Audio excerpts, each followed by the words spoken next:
வணக்கம், welcome to tough IAS academy. நம்மளுடைய tough IAS அகாடமியில் இன்ஜினியரிங் சர்வீஸ் டிபார்ட்மெண்ட்ல இருந்து ஆர்ஆர்பி ஜேஇ சிபிடி 2க்கு பிரத்யேகமாக ஒரு டெஸ்ட் பேட்ச் ஆரம்பிச்சிருக்கோம். சரிங்களா? ஸோ நமக்கு தெரியும் ரயில்வே ரெக்யூர்மெண்ட் போர்டில் இருந்து ஜேஇக்கான நோட்டிஃபிகேஷன் விட்டுருக்காங்க. ஸோ ஜேஇயை பொறுத்த வரைக்கும் நமக்கு ரெண்டு விதமான எக்ஸாம் இருக்குது, சிபிடி 1 அண்ட் சிபிடி 2ன்னு சொல்லுவாங்க. சிபிடி 1 ஆனது நமக்கு நான் டெக்னிக்கலாக இருக்கும், அதாவது மேக்ஸ், ரீசனிங், ஆப்டிடியூட், சயின்ஸ் இந்த மாதிரி கொடுத்துருப்பாங்க. சிபிடி 2 ஆனது நமக்கு ஒரு 100 கொஸ்டின் ஆனது நம்மளுடைய கன்சர்ன் டிபார்ட்மெண்ட்ல இருக்கும். அதற்காக நம்மளுடைய ஐஏஎஸ் அகாடமி, டாஃப் ஐஏஎஸ் அகாடமியிலிருந்து ட்ரிபிள்இக்காக ஒரு ஃப்ரீ டெஸ்ட் பேட்ச் ஸ்டார்ட் பண்ணியிருக்கோம். சரிங்களா? ஸோ அந்த டெஸ்ட் பேட்ச் பற்றி டீட்டெயில் இப்போ பார்த்துடலாம். ஸோ அந்த டெஸ்ட் பேட்ச் மெயினாக எதற்காகனா ஆர்ஆர்பி ஜேஇ சிபிடி 2க்கான டெஸ்ட் பேட்ச். அண்ட் நீங்கள் டிஎன்பிஎஸ்சி ஏஇ ஆர் டிஏக்கு படிக்கீங்கன்னா கூட இந்த டெஸ்ட் பேட்சை யூஸ் பண்ணிக்கோங்க. ஏன்னா நமக்கு சிபிடி 2 அப்படிங்கிறது இதை விட டிஎன்பிஎஸ்சி ஏஇ அண்ட் டிஏ விட கொஸ்டினோட தரம் கொஞ்சம் அதிகமாக தான் இருக்கும். அப்போ நம்ம ஸ்டாண்டர்டை விட அதிகமாக படிக்கிறதுல எந்த ஒரு தப்பும் கிடையாது. அப்போ நீங்கள் டிஎன்பிஎஸ்சி ஏஇ டிஏக்கு படிக்கிறீங்கன்னா கூட நீங்களும் இந்த டெஸ்ட் பேட்சை ஃப்ரீயாக யூஸ் பண்ணிக்கோங்க. ஸோ டெஸ்ட் பேட்சோட சிறப்பம்சம் என்ன, அதனோட பேர் என்ன அப்படிங்கிறத நம்ம பார்த்துடலாம்.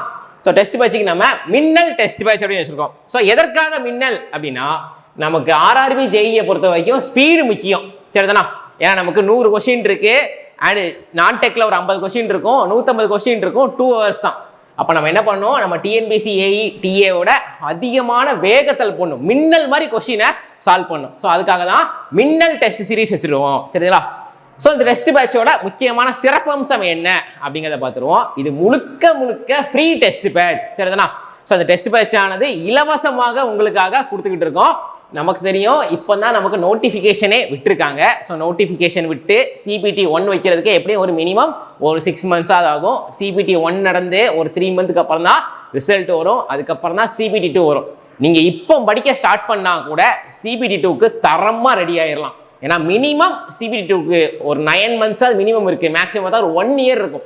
ஸோ அந்த ஒரு தொலைநோக்கு பார்வையோட ஒரு 9 months கேப்ல நம்ம எப்பவுமே லைட்டாக படிச்சுட்டு போகணும். சரிங்களா? நம்ம ஃபுல்லாக படிக்கலன்னா கூட லைட்டாக அப்படி சைட் பை சைடாக உங்களோட ஃபுல் கான்சன்ட்ரேஷன் சிபிடி 1க்கு இருக்கணும். ஏன்னா சிபிடி 1 நீங்கள் கிளியர் பண்ணாதான் சிபிடி 2க்கு போக முடியும். ஸோ சிபிடி 1 ஆனது ஒரு குவாலிஃபைங் நேச்சர் மாதிரி, அடுத்த லெவலுக்கு போகிறதுக்கான ஒரு டிக்கெட் மாதிரி. அப்போ நீங்கள் சிபிடி 1 கொஞ்சம் மெயினாக படிச்சுட்டு இப்போத்திலிருந்தே சிபிடி 2க்கு படிக்க ஆரம்பிச்சிருங்க. நான் சிபிடி 1 ரிசல்ட் வந்ததுக்கு அப்புறம் தான் அடுத்து ப்ரிப்பேர் ஆகும்னா நமக்கு டைம் இருக்காது. ஸோ சிபிடி 1 படிக்கும் போதே 2க்கு லைட்டாக படிச்சு வந்துடும். ஸோ அதை ஏம் பண்ணி தான் உங்களுக்கு லைட்டாக அப்படியே ஷெடியூல் போட்டிருப்போம். சரிதான்? ஸோ ஷெடியூல் பற்றி அடுத்து பார்த்துடலாம். ஸோ இது டெஸ்ட் பேட்ச் ஆனது முழுக்க முழுக்க free test batch. So question ஃப்ரீயாக நாங்கள் என்ன சார் பண்ணுறது, எப்படி நாங்கள் கொஸ்டினை பார்ப்போம், எப்படி நாங்கள் டெஸ்ட் எழுதுறதுன்னு பார்த்தா உங்களோட கொஸ்டின் பேப்பரை நம்ம என்ன பண்ணிடுவோம், டெலிகிராம் குரூப்பில் போட்டுருவோம். ஸோ ட்ரிபிள்இக்கான ஒரு பிரத்யேக டெலிகிராம் சேனல் இருக்குது, அது லிங்க் அண்டு ஸ்கேன் பண்ணுறதுக்கு கூட அடுத்து நாங்கள் காட்டிடுறோம். அந்த கொஸ்டின் பேப்பரை நம்மளுடைய டெலிகிராம் குரூப்பில் போஸ்ட் பண்ணிடுவோம். அதற்கான எக்ஸ்பிளனேஷன் ஆனது நம்மளுடைய டாஃப் ஐஏஎஸ் அகாடமி யூடியூப் சேனலில் ஃப்ரீயாக எக்ஸ்பிளனேஷன் டெஸ்ட் எக்ஸ்பிளனேஷனை கொடுத்துருவோம். ஸோ ஒரு நாள் கொஸ்டினை போஸ்ட் பண்ணிடுறோம், நீங்கள் டெஸ்ட் போடுறீங்க, அதுக்கு ஒரு நாள் கேப் விட்டு அதுக்கு அடுத்த நாள் நம்ம என்ன பண்ணிடுறோம், எக்ஸ்பிளனேஷனை போஸ்ட் பண்ணிடுவோம். சரிதானா? ஸோ இதில் மொத்தம் பார்த்தீங்கன்னா இனிஷியலாக இப்போதைக்கு ஒரு 16க்கு மேற்பட்ட டெஸ்ட் வச்சுருக்கோம், 480க்கு மேற்பட்ட கொஸ்டின்ஸ் வச்சுருக்கோம். ஸோ நம்ம சிபிடி 2ஓட எல்லா சிலபஸையும் ஃபுல்லாக கவர் பண்ணிடுவோம். ஸோ இனிஷியலாக எதெல்லாம் ஃபஸ்ட்டு ப்ரையாரிட்டி கொடுத்து படிக்கணுமோ அந்த ஃபஸ்ட்டு ப்ரையாரிட்டி கொடுத்து படிக்கிறதுக்கான சிலபஸை மட்டும் ஃபஸ்ட்டு வச்சுருக்கோம். ஸோ இதை நீங்கள் கம்ப்ளீட் பண்ணிட்டீங்கன்னா நம்ம இதே மின்னலில் அடுத்த கட்டமாக கூட ஃபுல் சிலபஸை பண்ணிடலாம். ஸோ எலக்ட்ரிக்கல் பார்ட்டை ஃபுல்லாக ஃபஸ்ட்டு வச்சுருப்போம். ஸோ அடுத்த கட்டமாக நம்ம எலக்ட்ரானிக்ஸை படிக்கலாம். நமக்கு தெரியும் ஆர்ஆர்பி ஜேஇயை பொறுத்த வரைக்கும் எலக்ட்ரிக்கல் தான் மேஜரான ரோலை ப்ளே பண்ணும். ஸோ எலக்ட்ரானிக்ஸை பொறுத்த வரைக்கும் பேசிக் எலக்ட்ரானிக்ஸ் தான் இருக்கும். அப்போ நம்ம எலக்ட்ரிக்கல் ஃபுல்லாக நல்லா கவர் பண்ணி நல்லா நீட்டாக படிச்சோம்னா ஒரு கான்ஃபிடென்ட் கிடைக்கும் நம்மளோட எக்ஸாமை அப்பியர் ஆகிறதுக்கு. சரிதானா? ஸோ அதுக்காக ஃப்ரீயாக ஒரு 16க்கு மேற்பட்ட தேர்வுகளும் 480க்கு மேற்பட்ட கொஸ்டின்ஸும் வச்சுருக்கோம். ஸோ கொஸ்டின்ஸ் எல்லாமே நல்லா தரமாக இருக்கும், ப்ரீவியஸ் இயர் கொஸ்டினை பேஸ் பண்ணி எல்லாம் ஸ்டாண்டர்டாக செட் பண்ணியிருக்கோம். சரிதானா? ஸோ இதுக்கான எக்ஸ்பிளனேஷன் நம்ம யூடியூப்பில் கொடுத்துட்றோம். உங்களுக்கு என்ன கொஸ்டினில் என்ன டவுட் இருக்குனாலும் நீங்கள் யூடியூப்பில் போய் அந்த எக்ஸ்பிளனேஷனை பார்த்துடலாம். ஸோ நெக்ஸ்ட்டு நம்மளுடைய டாஃப் இன்ஜினியரிங் சர்வீசஸ்லேருந்து கடந்த 3 ஆண்டுகளில் 490க்கும் மேற்பட்டவங்க வந்து அரசு பணியில் போயிருக்காங்க. இப்போ நம்ம வந்து இது அடுத்த கட்டமாக மத்திய அரசு பணியிலையும் நம்மளுடைய மாணவர்கள் போகணும் அப்படிங்கிறதுக்காக மத்திய அரசு பணியை ஏம் பண்ணி ரயில்வே எக்ஸாமுக்காக பிரத்யேகமாக மின்னல் டெஸ்ட் பேட்ச் எலக்ட்ரிக்கல் டிபார்ட்மெண்ட்டுக்கு ஆரம்பிச்சிருக்கோம். சரிதானா? ஸோ இதுக்கான ஷெடியூல் பார்த்துடலாமா? ஸோ மின்னல் டெஸ்ட் பேட்சோட ஷெடியூல் என்னன்னா இனிஷியலாக ஒரு 16 டெஸ்ட் வச்சுருக்கோம். சரிதானா? ஸோ அந்த டெஸ்ட் ஆனது ஃபர்ஸ்ட் ஒரு யூனிட்டுக்கும் 4 டெஸ்ட்டாக பிரிச்சிருக்கோம். ஸோ ஃபர்ஸ்ட் ஒரு 4 டெஸ்ட் ஆனது நம்மளுடைய எலக்ட்ரிக் சர்க்கியூட்டை பேஸ் பண்ணி இருக்கும். ஸோ அடுத்த ஒரு 4 டெஸ்ட் ஆனது இஎம்டி எலக்ட்ரோ மேக்னெட்டிக் தியரியை பேஸ் பண்ணி இருக்கும். ஸோ அடுத்த ஒரு 4 டெஸ்ட் ஆனது மெஷர்மெண்ட் அண்ட் இன்ஸ்ட்ருமெண்டேஷனை பேஸ் பண்ணி இருக்கும். அடுத்த ஒரு 4 டெஸ்ட் ஆனது நமக்கு எலக்ட்ரிக்கல் மிஷின்ஸ். ஓகேவா? ஸோ 4 சப்ஜெக்டை நம்ம இனிஷியலாக கவர் பண்ணுறோம். இந்த 4 சப்ஜெக்ட் கவர் பண்ணிட்டோம்னாலே மேஜரான பார்ட்டை கவர் பண்ணிடலாம். இதுக்கப்புறம் பேசிக் எலக்ட்ரானிக்ஸ் மட்டும்தான் இருக்கும். இது ரயில்வே ஜேஇக்கும் இதே சிலபஸ் தான் இருக்கும். டிஎன்பிசியோட ஏஇ அண்ட் டிஏக்கும் இதே சிலபஸ் தான் இருக்கும். நீங்கள் டிஏக்கு மட்டும் படிக்கிறீங்க அப்படின்னா உங்களுக்கு இந்த இஎம்டி மட்டும் வராது. ஸோ மீதி எல்லாமே நமக்கு எல்லா எக்ஸாமுக்கும் காமனானது தான். ஸோ நீங்கள் காமனாக எல்லாருமே இந்த டெஸ்ட்டை நீங்கள் அட்டன் பண்ணி பாருங்கள். அப்போ தான் நம்ம என்ன லெவலில் இருக்கோம், நம்ம இன்னும் என்னெல்லாம் படிக்கணும் அப்படிங்கிறது உங்களுக்கு ஒரு ஐடியா கிடைக்கும். சரிதான்?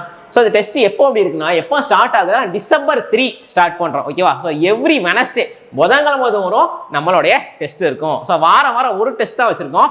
ஏன்னா நமக்கு CBT 2க்கு ரொம்ப லாங் கேப் இருக்குது. இந்த 4 சப்ஜெக்டை வச்சே நம்ம என்ன பண்ணிட்டோம், ஒரு மார்ச் மாதம் வரைக்கும் கொடுத்துருக்கோம். சரிதானா? ஸோ இந்த 4 சப்ஜெக்ட் நீங்கள் மார்ச் மாதத்தில் முடிச்சிட்டிங்கன்னா அடுத்து இருக்கக்கூடிய கேப்பில் நம்ம என்ன பண்ணிடலாம், ரிமைனிங் இருக்கக்கூடிய எலக்ட்ரானிக்ஸ் பார்ட்டையும் கவர் பண்ணிடலாம். ஸோ அதை ஏன் பண்ணி தான் வாரத்துக்கு ஒரு டெஸ்ட் போட்டிருக்கோம். உங்களுக்கு படிக்கிறதுக்கு நல்ல கேப் இருக்குது. ஒரு சப்ஜெக்ட்லேருந்து 4 டெஸ்ட் வச்சுருக்கோம். ஸோ இதே எலக்ட்ரிக்கல் சர்க்கியூட் தியரியில் பொறுத்த வரைக்கும் அதை நம்ம 2 பார்ட்டாக பிரிக்கிறோம். டிசி சர்க்கியூட்ஸ் அண்ட் ஏசி சர்க்கியூட்ஸும் பிரிக்கிறோம். ஸோ டிசி சர்க்கியூட்லேருந்து ஒரு 2 டெஸ்ட்டு, ஏசி சர்க்கியூட்லேருந்து ஒரு 2 டெஸ்ட்டு. ஸோ ஒரு டெஸ்ட்டு நமக்கு 30 கொஸ்டின்ஸ் இருக்கும். அப்போ நீங்கள் பார்த்தீங்கன்னா சர்க்கியூட் தியரியிலே என்ன பண்ணிடுறீங்க, ஒரு 120 கொஸ்டினை படிச்சிடுறீங்க. இஎம்டியில் ஒரு 120 கொஸ்டினை படிச்சிடுறீங்க. மெஷர்மெண்ட் அண்ட் இன்ஸ்ட்ருமெண்ட்ஸில் ஒரு 120 கொஸ்டின், எலக்ட்ரிக்கல் மிஷின்ஸில் ஒரு 120 கொஸ்டின். சரிதானா? இப்போ ஒரு சப்ஜெக்ட்டுக்கும் நீங்கள் ஒரு தரமான ஒரு 120 கொஸ்டினை ஃபஸ்ட்டே படிச்சிடுறீங்க. அப்போ எல்லாரை விட நம்ம ரேஸில் முன்னாடி ஓடிட்டு இருக்கோம். இப்போத்துலேருந்தே நீங்கள் CBT 2க்கு ப்ரிப்பேர் ஆக ஆரம்பிச்சிட்டிங்கன்னா நீங்கள் எக்ஸாமுக்கு போகும்போது சப்ஜெக்டை ஃபுல்லாக கவர் பண்ணி நீட்டாக என்ன பண்ணிடலாம், போஸ்டிங்கை அடிச்சிடலாம். அதுக்கு இந்த ஃப்ரீ டெஸ்ட் வச்ச முழுக்க நல்லா நீங்கள் பயன்படுத்திக்கோங்க. ஸோ நோட் என்ன கொடுத்துருக்கோம், இந்த கொஸ்டின் பேப்பர் வந்து நம்மளுடைய PDF ஃபார்மேட்டில் கொடுத்துருப்போம். ஸோ PDF ஃபார்மேட்டில் எவ்ரி வெனஸ்டே வந்து 9 AM எல்லா வாரமும் புதன்கிழமை தோறும் 9 மணிக்கு நம்மளுடைய TAF engineering service for EEE டிபார்ட்மெண்ட்டுக்கு டெலிகிராம் சேனலில் கொஸ்டினை போஸ்ட் பண்ணிடுவோம். ஸோ இதற்கான எக்ஸ்பிளனேஷனை ஒன் டே கேப் விட்டு ஃப்ரைடே வந்து சரிங்களா, ஸோ ஃப்ரைடே 9 மணிக்கு நம்மளுடைய TAF IAS academy official YouTube சேனலில் இதற்கான எக்ஸ்பிளனேஷனை வந்துடும். ஸோ எதுக்காக ஒரு நாள் கேப் விட்டுருக்கோன்னா, சில பேர் ஒர்க் பண்ணுவாங்க, சில டைம் வந்து பார்ட் டைமில் படிச்சுட்டு இருப்பாங்க. ஸோ அவங்கள எக்ஸாம் வெளியே பார்க்கறதுக்காக நீங்கள் புதன்கிழமை ஃபுல்லாக எடுத்துக்கோங்க. ஓகேவா? அந்த 2 நாளைக்குள்ளே எக்ஸாமை அட்டன் பண்ணிடுங்க. வெள்ளிக்கிழமை உங்களுக்கு எக்ஸ்பிளனேஷன் வீடியோவானது யூடியூப்பில் ஃப்ரீயாக வந்துடும். இது முழுக்க ஃப்ரீ, எந்த விதமான கட்டணமும் இதுக்கு கிடையாது. சரிங்களா? ஸோ அந்த டெஸ்ட் பேட்சை நல்லா ஃப்ரீயாக யூஸ் பண்ணிக்கோங்க. CBT 2க்கு நல்லா ப்ரிப்பேர் பண்ணுறதுக்கு ஒரு லாங் டேர்ம் பிளானாக இப்போவே ஸ்டார்ட் பண்ணிங்கன்னா பின்னாடி நல்லா ஃபுல்லாக கம்ப்ளீட் பண்ணிடலாம். சரிதானா? ஸோ லாஸ்ட் மினிட்ல CBT 1 ரிசல்ட் வந்ததுக்கப்புறம் நீங்கள் அறக்க ஸ்டார்ட் பண்ணுறதுக்கு இப்போ தெரிஞ்சது லைட்டாக, அதனால ஒரு வாரத்துக்கு ஒரே ஒரு டெஸ்ட் தான் போட்டிருக்கோம். சரிங்களா? ஸோ வரிசையாக நிறைய போட்டிருந்தா உங்களுக்கு ரொம்ப ரஷ் ஆகும். வாரம் புதன்கிழமை தோறும் ஞாபகம் வச்சுக்கோங்க. இதில் ஒன்னே மட்டும் புதன்கிழமை வராது. இந்த January 13 மட்டும் செவ்வாய்க்கிழமை வரும். ஏன்னா January 14 நமக்கு பொங்கல் இருக்கிறதுனால அதாவது டெஸ்ட்டை மட்டும் January 13 போட்டிருப்போம். இது மட்டும் செவ்வாய்க்கிழமை இருக்கும். மீதி எல்லா டெஸ்ட்டும் நமக்கு கரெக்டாக வாரம் புதன்கிழமை இதில் டெலிகிராம் சேனலில் கொஸ்டின் வந்துடும். எக்ஸ்பிளனேஷன் ஆனது வெள்ளிக்கிழமை யூடியூப் சேனலில் வந்துடும். ஸோ இதுதான் நம்மளுடைய டெலிகிராம் சேனலோட பார்கோடு லிங்காக இருக்கும். சரிதான்? இதை நீங்கள் ஸ்கேன் பண்ணிக்கோங்க. இல்லை நம்மளுடைய வீடியோவோட டிஸ்கிரிப்ஷனில் டெலிகிராமோட லிங்க் இருக்கும். இந்த ஷெடியூலும் வச்சுருக்கோம். நீங்கள் ஷெடியூல் செக் பண்ணிக்கோங்க. சரிதானா? கண்டிப்பாக இதை நல்லா அட்டன் பண்ணுங்கள். இதை மத்திய அரசு பணியிலே நம்மளோட மாணவர்கள் போகணும் அப்படிங்கிறதுக்காக பிரத்யேகமாக கொண்டு வந்திருக்கோம். ஸோ எல்லாரும் TNPSC TA AEன்னு மட்டும் போயிட்டு இருக்கிறதுனால நம்மளும் என்ன பண்ணுவோம், மத்திய அரசுல நம்மளுடைய மக்களும் போகணும் அப்படிங்கிறதுக்காக பிரத்யேகமாக தயாரித்து உங்களுக்காக இலவசமாக கொடுக்குறோம். ஸோ மின்னல் டெஸ்ட் பேட்ச் எல்லாரும் நல்லா கண்டிப்பாக யூஸ் பண்ணுங்க. ஸோ உங்களுடைய கனவு நனவாகிறதுக்கு TAF IAS அகாடமியோட கைகோருங்கள். நன்றி.